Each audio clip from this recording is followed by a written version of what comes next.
అంబేద్కర్ కోనసీమ జిల్లా మలికిపురం మండలం ఇరుసుమండలో బ్లోఅవుట్ మంటలు ఇంకా కొనసాగుతున్నాయి. ఎగిసిపడుతున్న అగ్నికిలలు తీవ్రత కాస్త తగ్గినా పూర్తిగా నియంత్రించేందుకు ఓఎన్జీసీ సిబ్బంది తీవ్రంగా శ్రమిస్తున్నారు. దగ్ధమైన 300 టన్నుల శకలాలను తొలగించారు.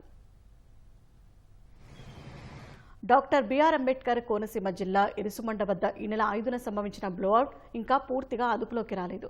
మొదటి రోజు కంటే అగ్నికిలాల తీవ్రత కాస్త తగ్గినా పూర్తిగా నియంత్రించేందుకు ఓఎన్జీసీ నిపుణుల బృందం తీవ్రంగా శ్రమిస్తోంది. ONGC technologies field services director Vikram Saxena, ONGC MCMT బృంద హెడ్ శ్రీహరి నేతృత్వంలో రిస్క్ ఆపరేషన్ కొనసాగిస్తున్నారు. గూడపల్లి వంటకాల నుంచి నీటిని వినియోగించుకుని అగ్నికిలాలను నియంత్రించేందుకు ప్రయత్నిస్తున్నారు. 5000 జీపీఎం సామర్థ్యం గల పంపుతో నీటిని భారీ పైపులతో మంటలపైకి పంపుతున్నారు. మంటలను అదుపులోకి తెచ్చేందుకు అమెరికాకు చెందిన ప్రత్యేక సాంకేతిక బృందం ఇక్కడకు వస్తుందని మొదట్లో అధికారులు వెల్లడించారు. రోజురోజుకు మంటల తీవ్రత తగ్గడంతో పూర్తిగా దేశీయ పరిజ్ఞానంతోనే మన సాంకేతిక నిపుణుల బృందంతోనే మంటలు అదుపు చేసే ప్రయత్నాలు చేస్తున్నారు. బ్లోఅవుట్ మంటలకు దగ్ధమైన భారీ యంత్రాల శకలాల తొలగింపు ప్రక్రియ ముమ్మరంగా సాగుతోంది.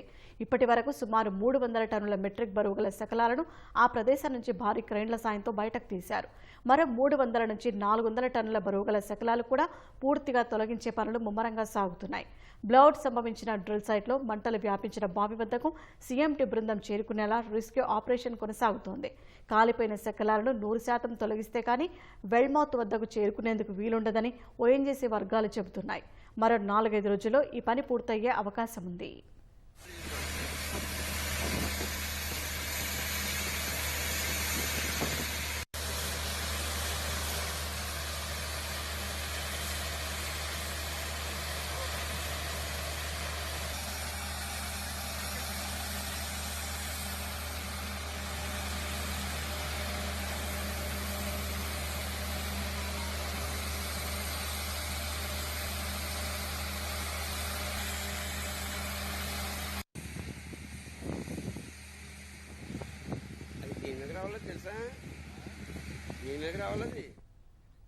బ్లోఅవుట్ వల్ల సుమారు 3 లక్షల క్యూబిక్ మీటర్ల గ్యాస్ దగ్ధమైనట్టు అంచనా వేస్తున్నారు.